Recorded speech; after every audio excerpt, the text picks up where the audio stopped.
Hello and welcome to Crystal Confab, a podcast where four crystal experts come together to confab about a new crystal each week. Join Ashley Levy, Kyle Perez, Adam Barralet, and myself, Nicholas Pearson, this week for our conversation about Spiderweb Obsidian. So, how's everyone doing this week?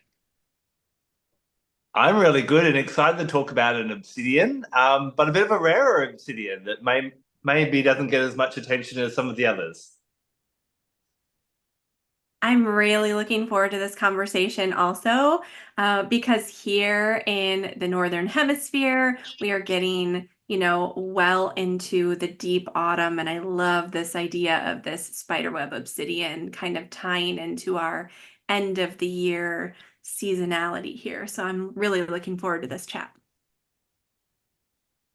Me too. I'm very excited. Of course, this one I had to do a bit of homework on, so I'm excited to share that. So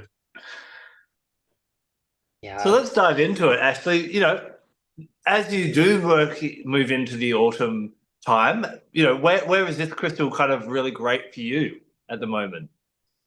Yeah, so for me, this stone is really about the interconnectedness of all things. If we think about a spider's web, it has each of these little strands that then get woven together and all connected. And we can't help but feel a little ripple, a little movement in one area when there's something happening somewhere else. So we can see this on the microcosm, like in our own personal life, right? If things are a little not quite on an even keel, we feel some choppy waters over here, we're going to feel that in other areas of our life. But we can also really see and experience that on a larger scale when things are really out of balance and really out of alignment in the world, which they are, which they have been, which they will continue to be. We feel it. We feel it on the personal level. We feel it on the community level. We feel it on the global level. And helping us understand our role in that greater, macrocosm perspective of things, I think is where this stone really shines. So, acting as a touchstone, a reminder to show up in bigger ways, not just for ourselves, not just for our friends and family, but for our greater community, really showing up to be of service, to care for one another, to do our bit to make the world a better place. I think is one of the things, one of the lessons that this stone really has to share with us. And this isn't, just on the sort of mundane level, although it's great to show up and do those important acts. This stone also reminds us that we can do this on a magical level. So, this could look like community service, maybe volunteering at your local community garden plot or something like that. But this also is in this magical space. So, reminding us that our magical practice, in whatever form that takes, our healing practice, in whatever form that takes, isn't just about self, that it should be really rooted in community care, because everything is so interconnected, because those ripples go out so much further than what we can see. So that's one of my favorite things about Spiderweb Obsidian. And so anytime you are considering doing some type of magical working, maybe this is ritual, maybe this is spell work, maybe this is healing work, taking some time to connect with that spiderweb obsidian, hold it in your hands, place it on your altar, and light a black candle for that focus and concentration, on reflection.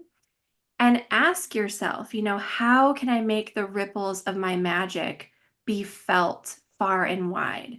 How can I use, what the resources that I have at my disposal to create that little bit of extra good in the world? Where can I really shine and support and provide and nurture? I think, this is a stone that really helps us ask those questions and get creative with the answers. So obviously, obsidian's a very fiery kind of, you know, we know they're not crystals, but they're very fiery stones. So they're very much about that empowerment. And you kind of finding that because of that spider web pattern that we find on this obsidian, it has that real link to that kind of spider energy and that web of life type of energy, Ashley. Yeah, I mean it's about co-creation, right? So fire is this very creative element, but then the web being woven, thinking about how the web is woven by the spider, it's an act of creation that the spider does from self. So there's a lesson in that we can create these large, beautiful, important structures in the world from self, right? By giving, by showing up, by taking action. And so this is about bringing together lots of disparate pieces. Sometimes we may know that we have a gift, but we don't see how it sort of slots in and fits into the whole. We don't see where that's sort of cohesive, where it can be transformative. But letting ourselves be really inspired by that fiery energy, I think helps us think really creatively and helps us see new ways to go about things that we hadn't thought of before. Spiderweb Obsidian is really also about this concept of integration and drawing a lot of conclusions from life experience, from lessons that we've learned, so that we can become better problem solvers, so that we can become better creators, right? Because through all of those lived experiences, we can shift perspective. We see things in new light. We have something unique to offer and share that no one else in the world will have that exact perspective because it's really unique to us. And when we can come together in community with other people and share that experience and put our heads together, we really can create something great.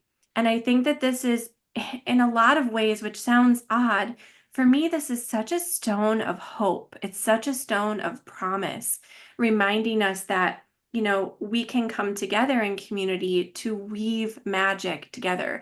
I think so often, and we were talking about this in our last episode, Adam, you brought this up. So often in the wellness space and the sort of new age space, if you want to call it that, a lot of the focus is on just the self and self-improvement and things like that. And I think Spiderweb Obsidian helps provide this little bit of impetus to get out there and do something great together, to take those individual life lessons, to take those things that we've learned and weave our magic together, because we are so much stronger when we come together in support of one another, when we focus on the collective, and when we work our magic for the benefit of all. And so I feel like there's this great hope that exists within this stone if we can remember to sort of tap into that and do big things together. Now, I realize this isn't always practical in every situation.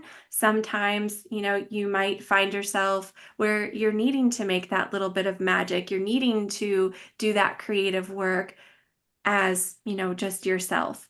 But asking yourself those questions, reflecting on that by maybe gazing into the surface of your obsidian, letting your mind and your eyes go sort of soft and get in that present moment and ask yourself, how can I transform this into something that does benefit the collective, even if I'm just one person acting? Or in what ways can I get creative about connecting with others to make this even bigger? Because I think, you know, when we're all sort of starting to weave together the threads of that magic, that's where we create more strength. That's where we create more durability. Think about if you were making some rope and you had just one strand. It wouldn't be very strong. But when you come together with other people and you all put your strands and you all start to weave that together, you all start to twist that together, that's when you come up with something of great strength. And so I think there are a lot of lessons here to encourage us to get really creative. And a lot of that is rooted in that fire element energy, Adam. Mm. I want to share with everyone an idea that's popped into my head in the last 30 seconds as Ashley was speaking. And I want to see whether you feel this would resonate with this type of obsidian. But we know that loneliness, they say that we have a loneliness pandemic around the world, and especially younger people, although we're more connected via the World Wide Web, are, feeling more lonely and misunderstood in these times. Now, when it comes to people that love crystals, we sometimes are the weirdos or the oddballs and that kind of thing, and we may feel like we're the black sheep that don't fit in. But as Ashley's been speaking, she's been talking about the blessings of working together, of weaving magic together in that way. And do you think anyone who's feeling lonely could actually benefit from working with Spiderweb Obsidian, from actually realizing, no, no, no, I don't need to keep excluding myself because I'm different. I need to dive in and work with others because I have unique gifts to share? I'll tell you from firsthand experience, and I would not have thought to frame it this way until you just asked this question. But for me, it's rooting myself into my magical practice, rooting myself into my relationship with the trees on the land that I live on, the flowers, the herbs, the animals, that I don't feel alone. And because this is a stone that really encourages us to tap into that magic and make that magic, even if we are by ourselves, we're not alone, because that magic is always available to us, and that magic is part of something greater. That magic comes from the land, the goddess, the universe, wherever you want to sort of point to. It's all those and none and more all at the same time. And so I feel like when we are really tapped into making that magic and doing that magical practice, even if we are feeling lonely, it helps us recognize and remember that we're not alone. And so I said, speaking from personal experience, I'm thinking about how isolated all of us were during the pandemic, but for such a long time, I was definitely feeling lonely, especially during that time. Even though I wasn't alone, I was feeling lonely. But turning to my magical practice, to my spiritual practice, helped me feel connected, helped me feel tapped in, even when we couldn't be physically together. And I think this is a stone that is almost just an important, like tangible reminder of that. So if you are feeling lonely, this might make a great companion to have in your space, to keep in your pocket as that physical touchstone, something that you can hold onto, reach out to, as a reminder that when you're tuned in magically, you are connected to more than you know and more than you feel in that moment. And I think that there is a lot to be said for that. That is so incredibly powerful and such a gift. So almost like it's a conduit for connection.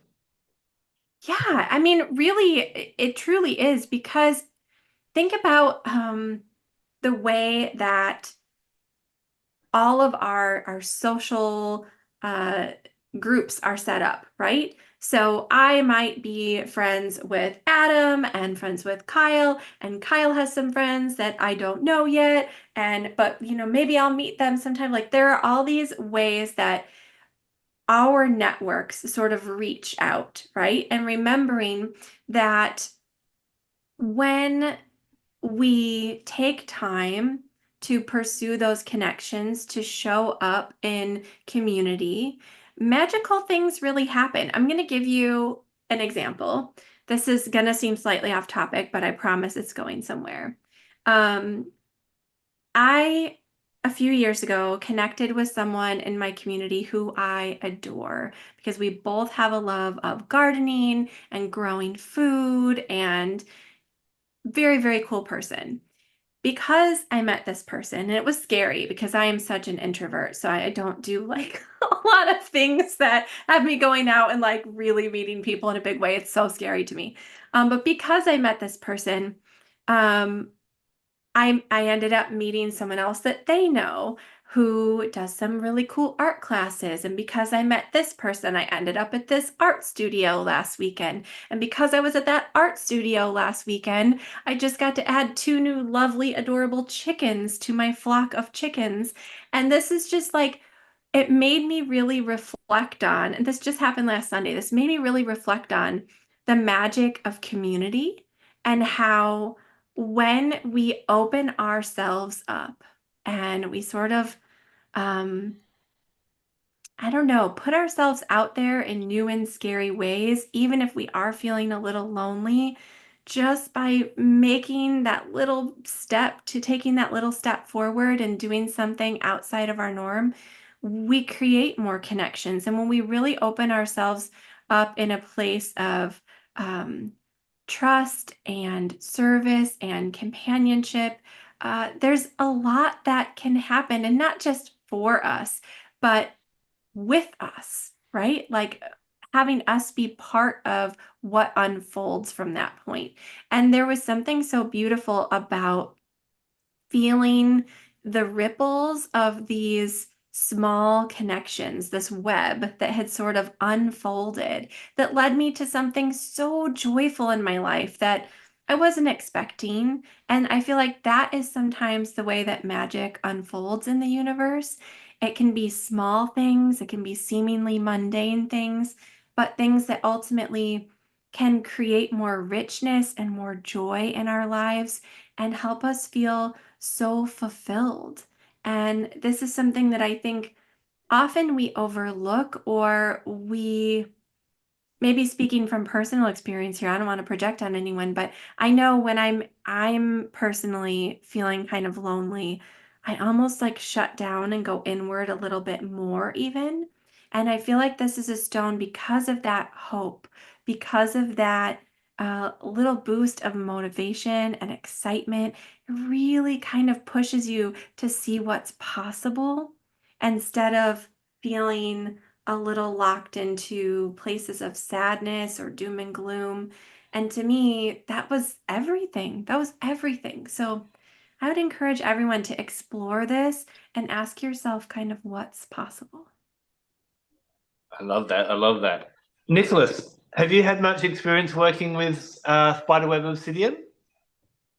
You know, Obsidian has been such an important ally and catalyst in my life in general that I try to get to know every variety that I can find.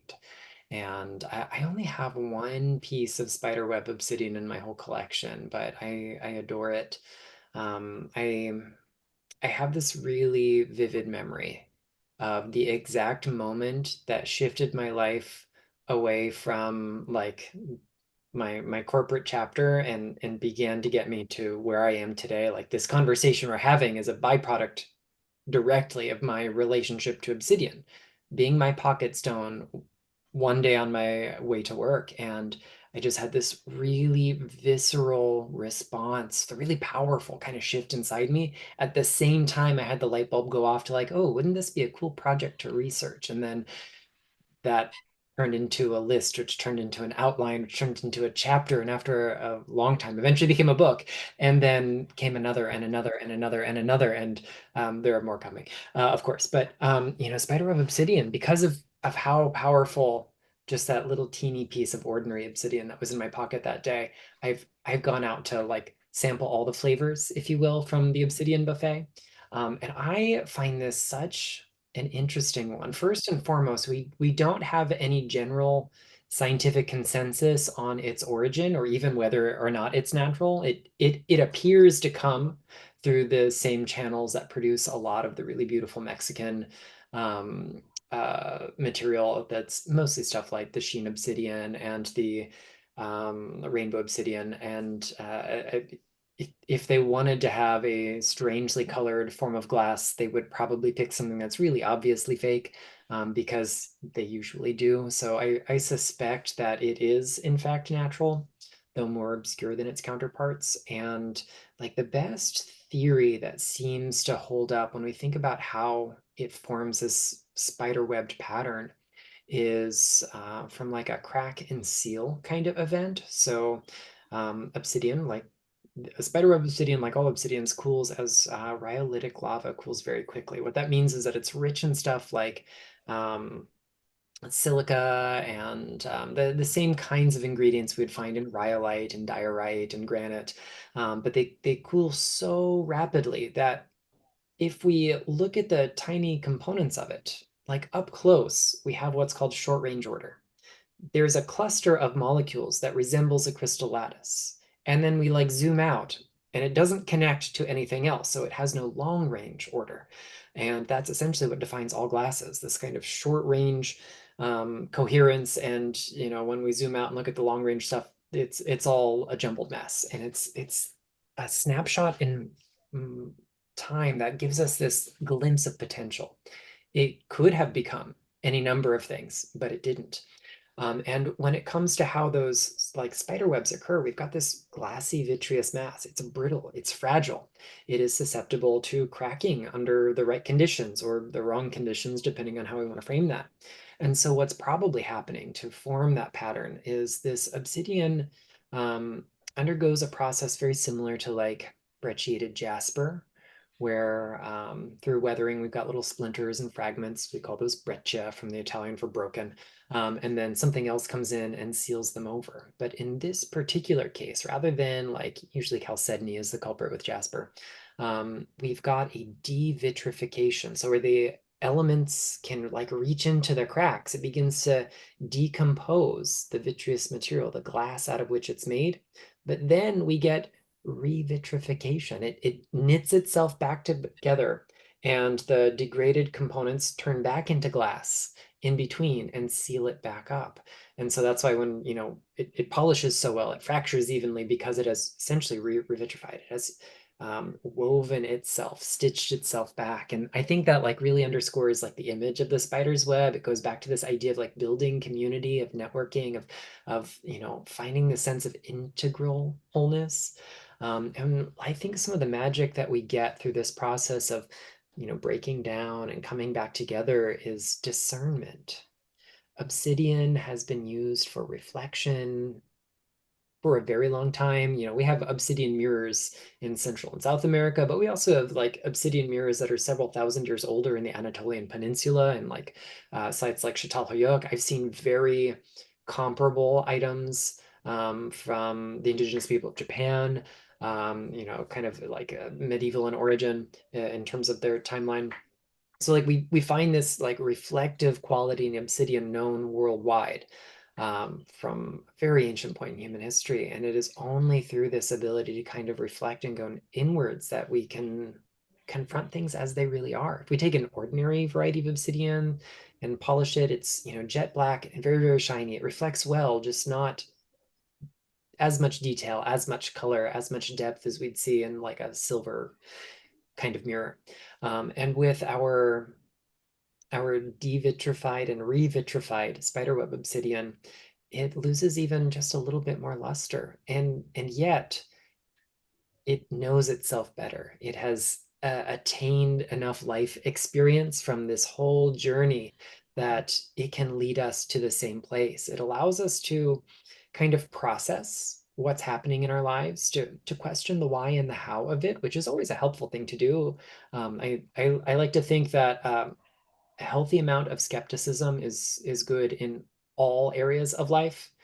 Just ask why, and ask who benefits from this claim, and ask how does this enrich my life or not. And there aren't always concrete answers. There's not like a single line in the sand we can draw and say everything on this side is true and everything on that side is false. Sometimes there are gradients. Sometimes it's a little of column A and a little of column B.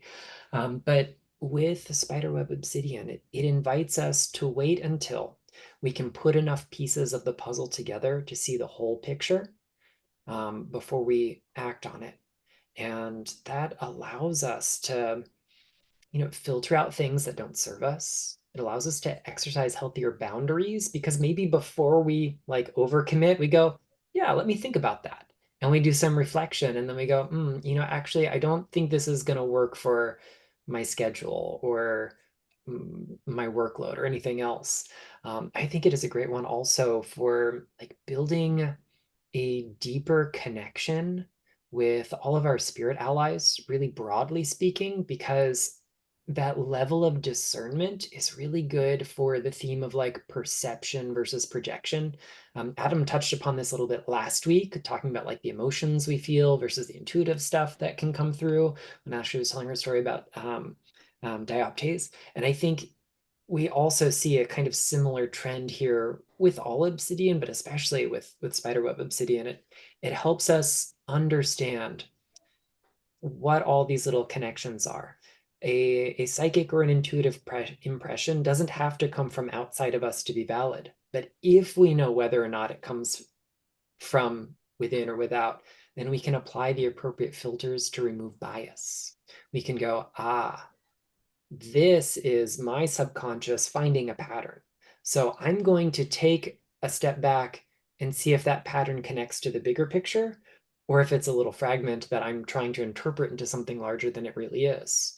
Or we can say, this is exactly the kind of image or symbol or message I would get from my guide under normal circumstances. But things have been pretty abnormal lately. So I'm gonna pause and reflect before I act on it and just see if that's really in my best interest. I just think it's so good for like the pause between receiving and doing. It's that space, that breath that we need. It's like the space between the obsidian splinters that revitrified. We have to wait and see if it's going to gel before we act on it. Would you say that it, in a way, in that space that it helps create, would you say it's a stone that allows us to kind of reflect so that we can respond rather than react? That's such a good way to put it, I think. Yeah, absolutely. Because, wisdom is born out of experience and the wisdom of knowing how we want to respond, which, sometimes is like full force. Sometimes it's, with our guns blazing or maybe some less violent metaphor.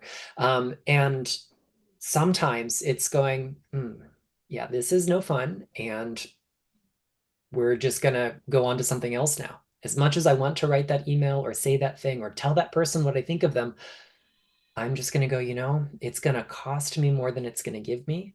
And that's not worth it.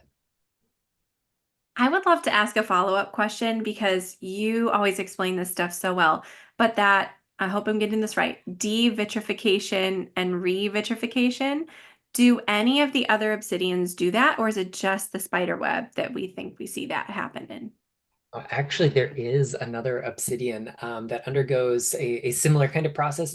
It's not really the same, like line by line, but there is a kind of decomp and recomp or going on, and that is with our pseudo-tektites, things like columbianite, saffordite, the so-called animagnetite, which were at first mistakenly thought to be obsidians, or sorry, first mistakenly thought to be tektites, but we've discovered that is not the case.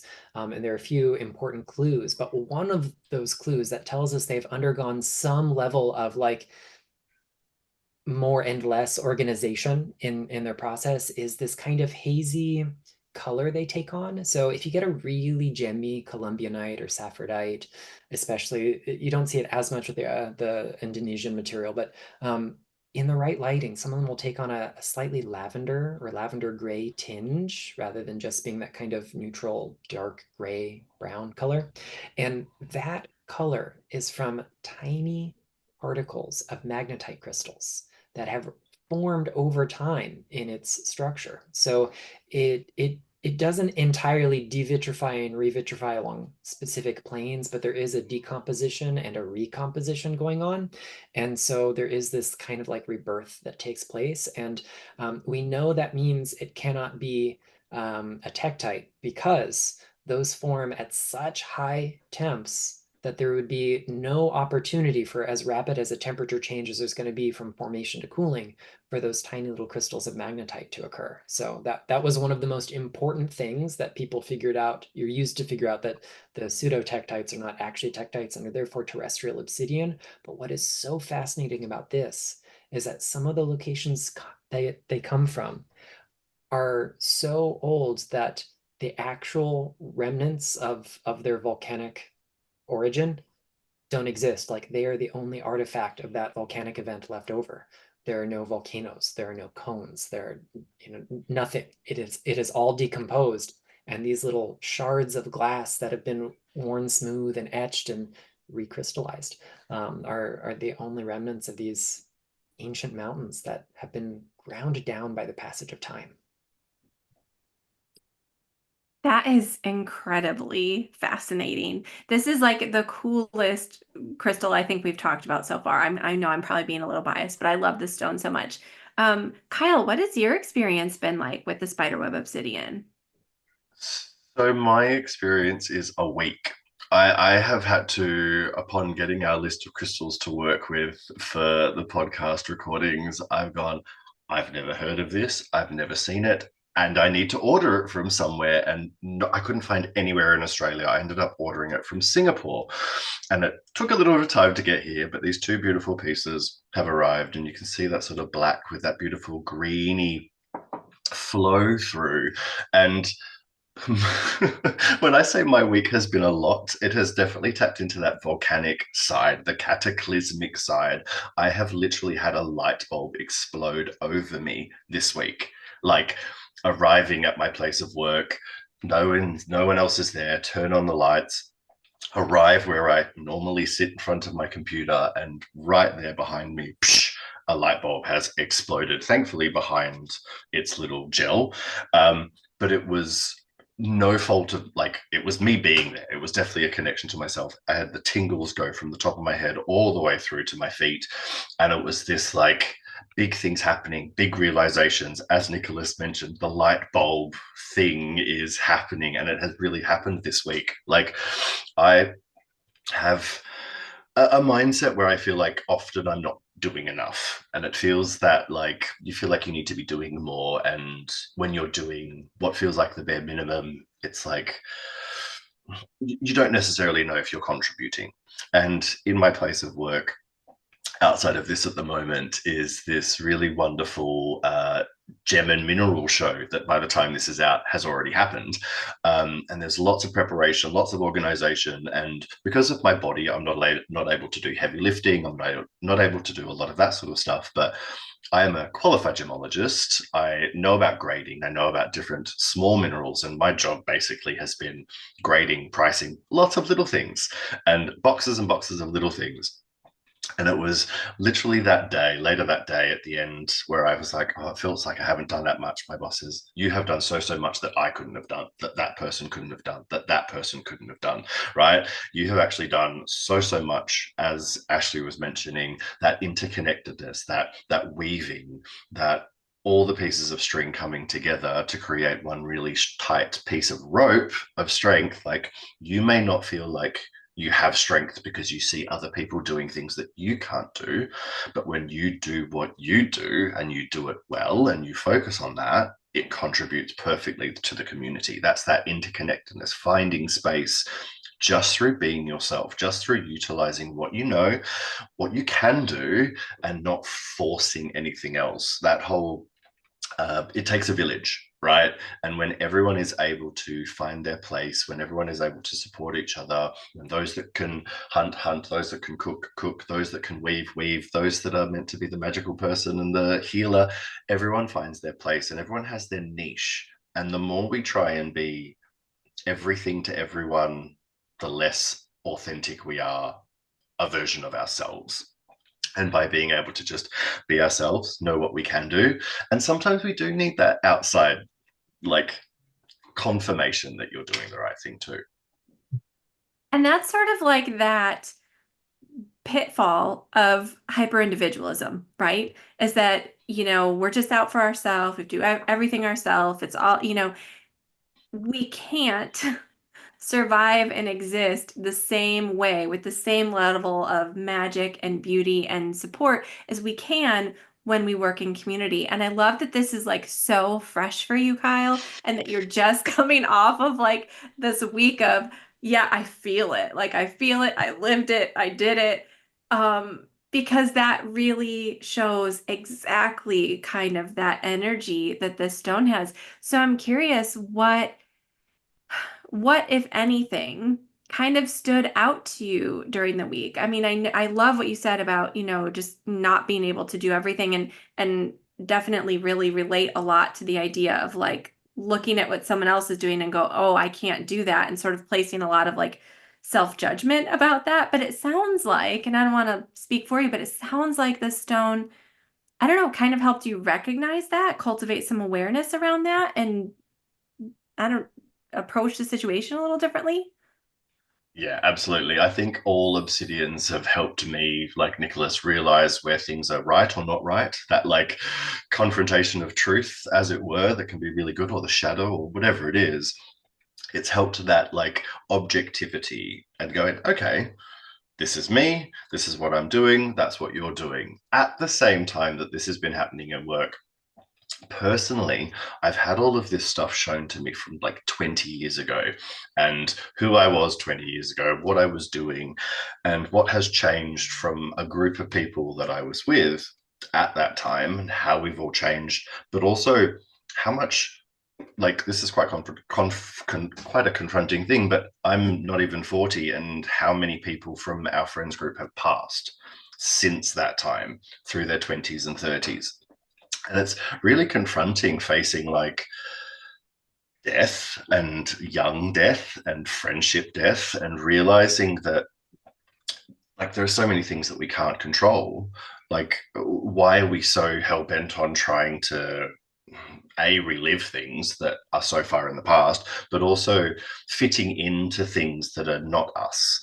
And I've been able to go, I am more comfortable with my weirdness. Then I was trying to explore my weirdness to fit in, if that makes sense. I was still trying to like grab at things. And now, all these years later, I've been able to kind of go, I've had to like follow my gut, listen to my intuition, fight really hard to get here, learn a lot, and it's able to put me in a place where I can be myself authentically. I am able to not compromise myself anywhere near as much as I used to. And also having that like understanding that the choices that I make, like, life is short.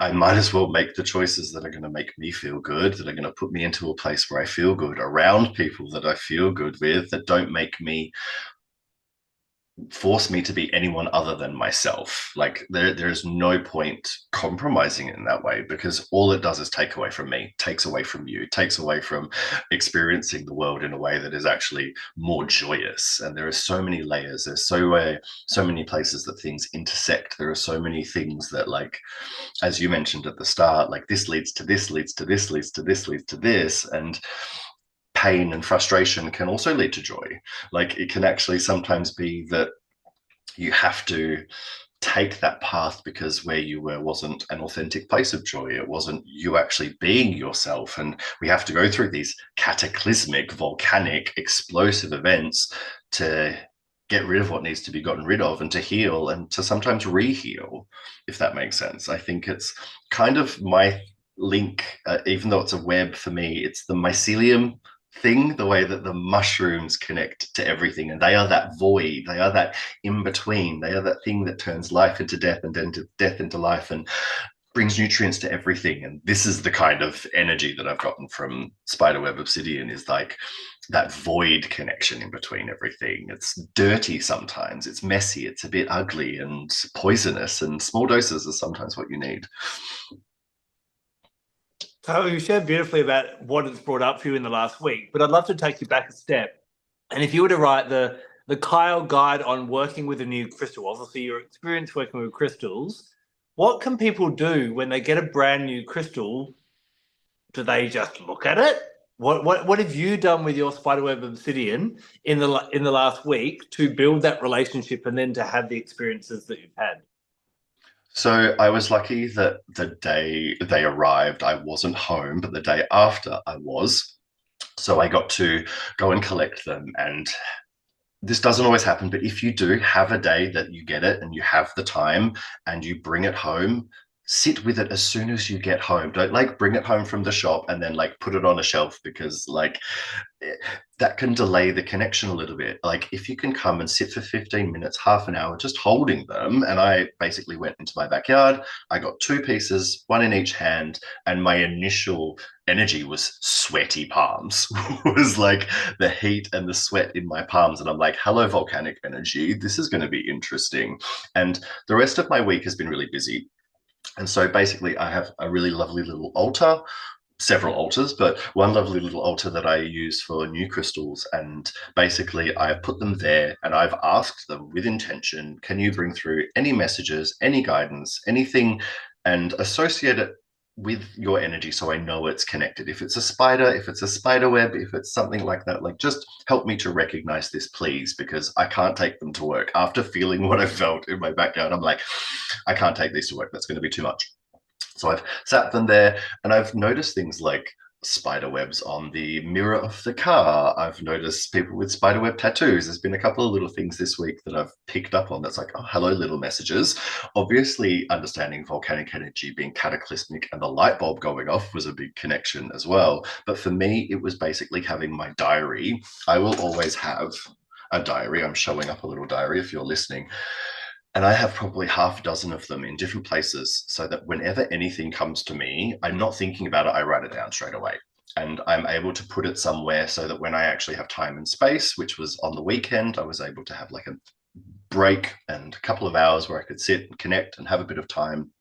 I was able to kind of go over my notes that I'd written, confirm a little bit, do a little bit more research and actually look into it a little bit and confirm or deny whatever it is, like actually align what I've been reading with what I've been thinking and feeling and experiencing, which has been really, really nice. That like confirmation is lovely, but also knowing that a lot of my experiences are very personal and they're quite unique to what I am going through with everything. And it's been about basically leaving them when you can, letting them speak to you and writing down, because being able to have a tangible place for what you've got, I think is really important when you're getting to know a crystal and getting to know an energy, but also like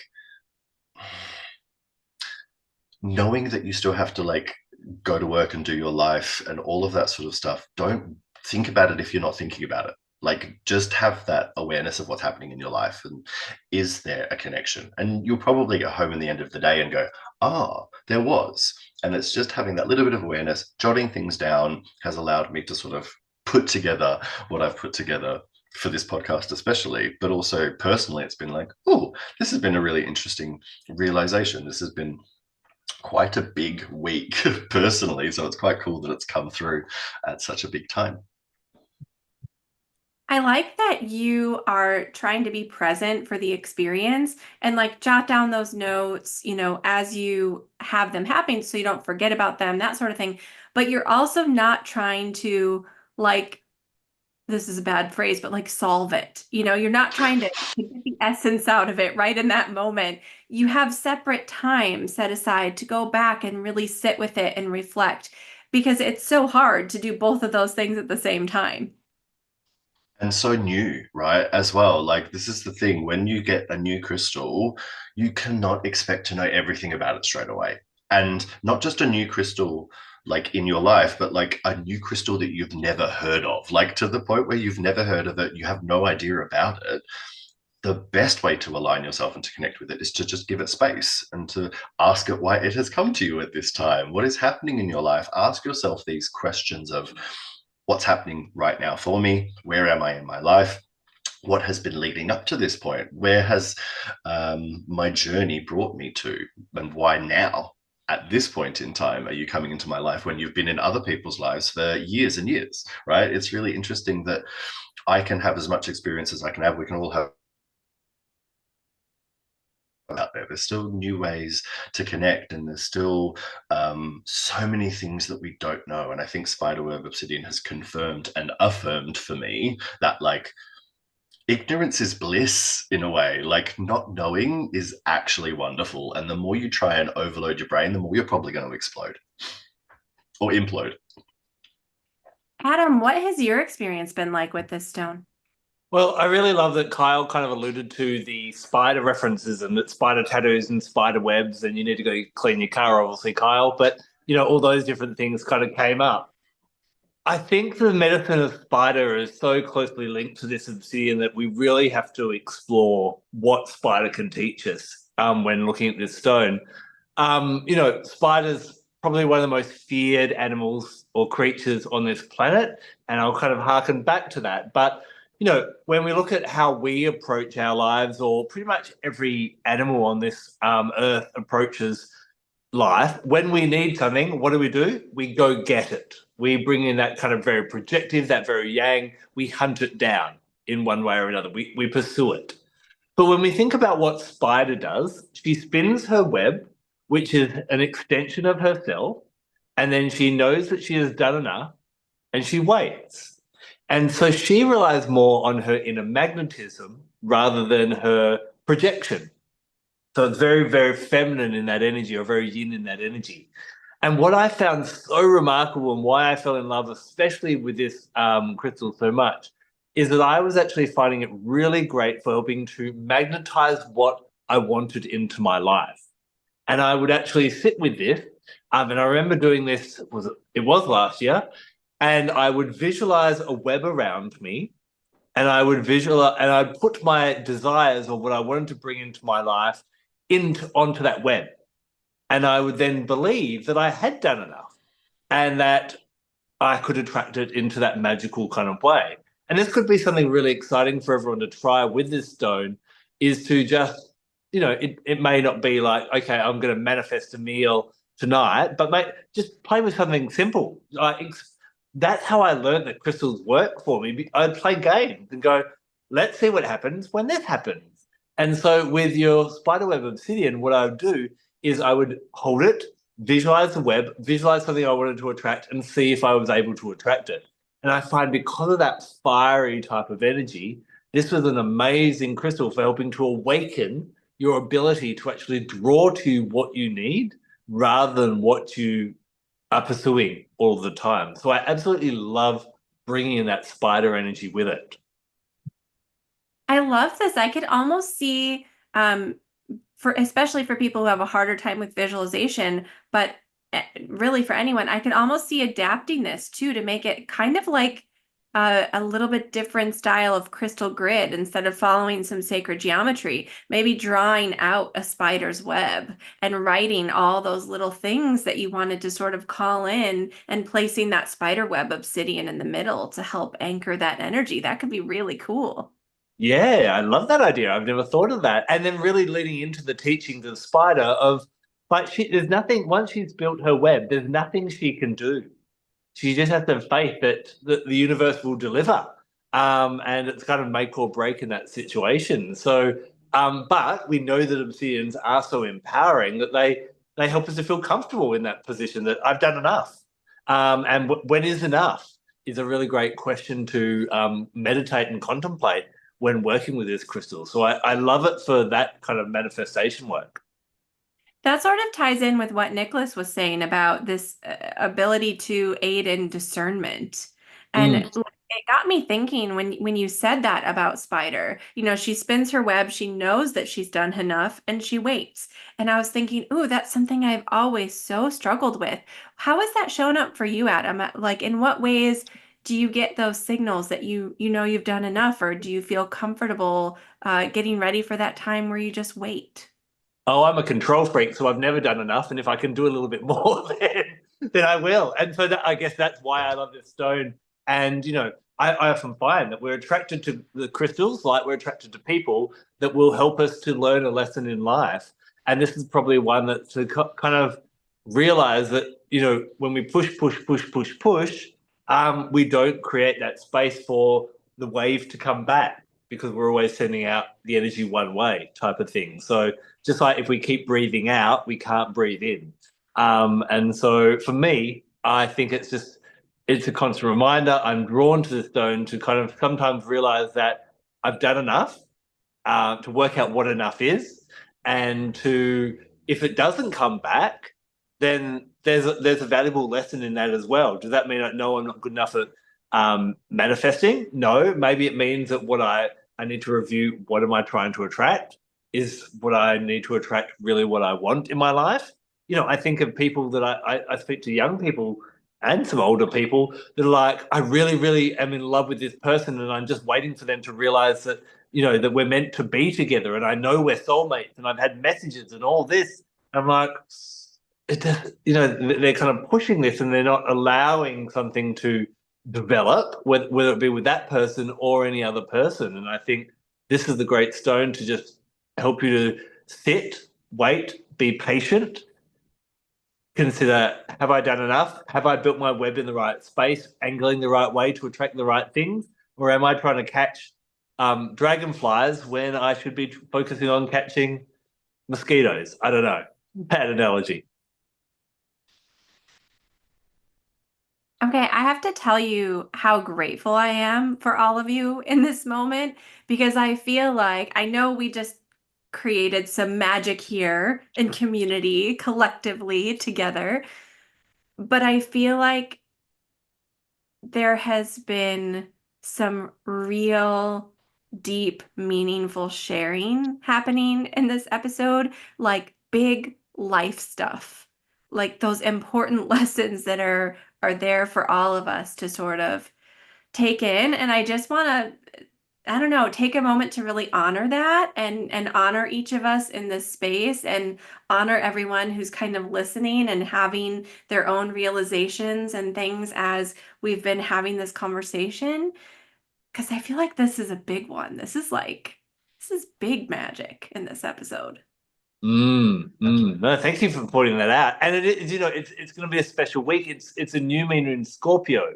So Scorpio is always a really interesting sign, a really sometimes misunderstood sign. It's seen as being, oh, is it Scorpios are nasty or evil or that kind of thing. But the Scorpio sign, one of their symbols is obviously the scorpion, but spiders are also linked to it as well. And Scorpio, for me, the aspect of life it governs, because each zodiac sign governs an aspect of life, is the unknown.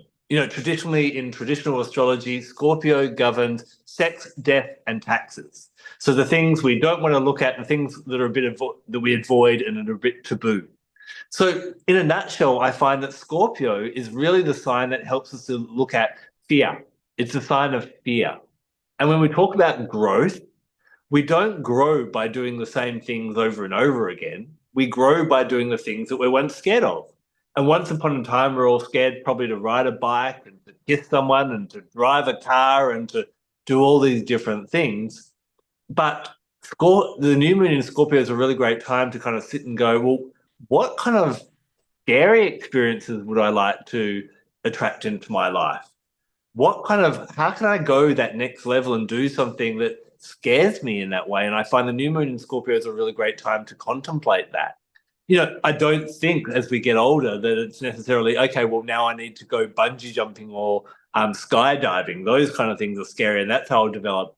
I think the scary things are having those conversations with people that we're scared to have.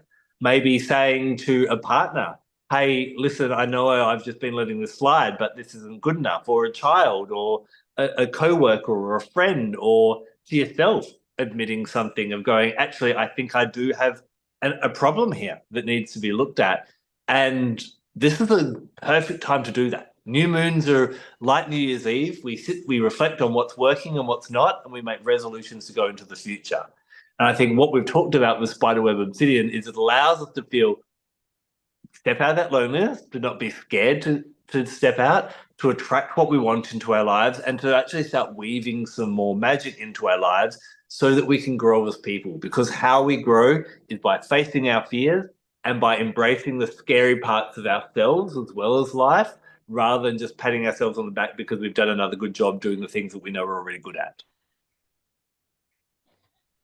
Pushing yourself out of your comfort zone, right? And knowing that there is also, for me, especially with Scorpio, I have a Scorpio rising, Scorpio Mars, Scorpio Pluto. So I love, and I'm very connected to that Scorpio energy. Death and rebirth and the overlap that they have is like death and rebirth aren't clear cut, right?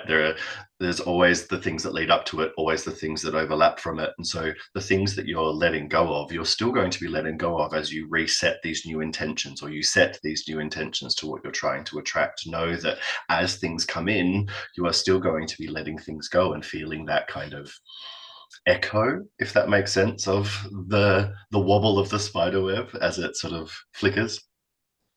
So I'd really encourage people, especially if you haven't worked with Spiderweb Obsidian before, get your hot little hands on a piece. Or if you do, dust it off and bring it out.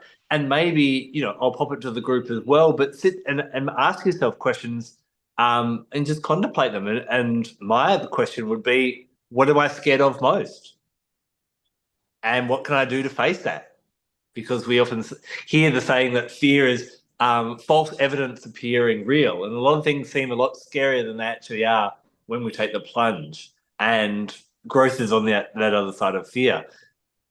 Group, any suggestions you'd ask for kind of journaling or meditation questions this week with that new moon in Scorpio and working with Spiderweb Obsidian? Okay. Sorry. Go ahead, Kyle. For me, it's analyzing and looking at what is dead, basically, what is already finished in your life, what has already been coming, or what has already come to a conclusion in your mind, in your heart, in evidence. Like, it's done. I'm happy with that. I'm comfortable with that. I'm going to mark it off. Thank you very much. So from here, where can that take me? That kind of knowing what has finished should help a little bit with where you're going and open that door without knowing exactly. It's just about like really opening it up. Love that. So what's dead and what's ready to die? Yeah, love it. Ashley.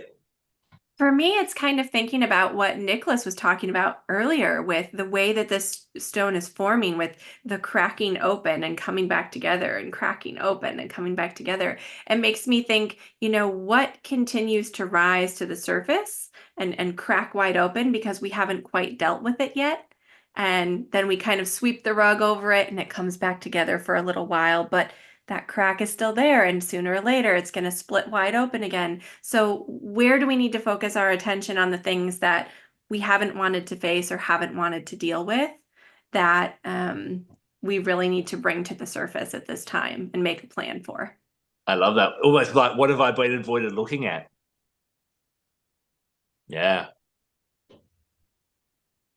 So, one of the things that I like to take away from this, Scorpio gets a really bad rap. I've got a stellium in Scorpio as well, and I think it's like just pure magic. But the ruler of this sign is Pluto.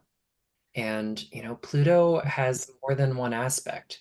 Pluto in Greek is Pluton, which is an older name for a god many of us know as Hades. He's both the god of the underworld as Hades, but as Pluton is also the god of wealth. He's the wealth giver. When things don't work out, when things die, when things break down, when things are fractured and fragmented, it's space for new stuff to be made. If we don't have devitrification, we don't get revitrification. We don't get those beautiful spider webs to appear in this stone. So I think it implores us to find those things that do scare us, that do make us uneasy, that maybe like we just got to let go of and say, okay, this is now fertilizer for something new to be born. This is the rubble I'm going to sift through to find those precious gems. I love that. I love that. Well, is there anything else we need to kind of explore that we've missed about Spiderweb Obsidian team? No, I think we're all good on that. Yeah. So the easy bit's done. You've all listened to this week's episode. You know what to do with Spiderweb Obsidian. Now the hard work begins. It's a new moon in Scorpio. Grab your Spiderweb Obsidian. Think about those questions that we posed you in the last couple of minutes and just allow yourself to sit with them. Like Kyle did, allowed himself to sit with the crystal for a few minutes when he first got it. Just allow them to come up. If you can sit outside at night, especially on the new moon night, that's really going to benefit you.